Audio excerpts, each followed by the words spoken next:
এই বছরে তো আমি পিঠে ছাড়াই কাটিয়েছি শীতটা, মানে পুরো শীত জুড়ে আমি কখনো পিঠে খাইনি। আর যে পিঠেটা রেডি করা হয়েছিল সেটা আমি খাই না, আর যেটা আমার জন্য রেডি করা হয়েছিল সেটা ঠিকঠাক করে হয়নি বলে খাওয়া হয়নি।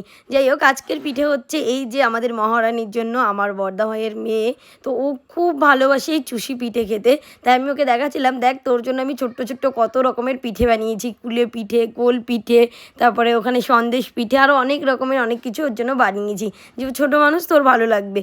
ও ছিল ঘুমাতে, ও রাত্রেবেলা চলে এসেছে, কারণ স্পেশালি ওর জন্যই আজকে পিঠে রেডি করা হচ্ছে। মা তো সবটা দুপুরবেলায় রেডি করে রেখেছিল, ও সন্ধ্যেবেলা আসার পরে মা পুরোটা কিন্তু তৈরি করলো, আরও তো অনেকটা খেয়েওছে। তারপর এই দিকটাতে আমার একটা ফেভারিট তরকারি রান্না হচ্ছিলো রাতের জন্য, আর আমি জাস্ট দোকান থেকে বাড়ি এলাম, আর বাড়ি আসার সাথে সাথে মা দিল আমার পিঠেটা।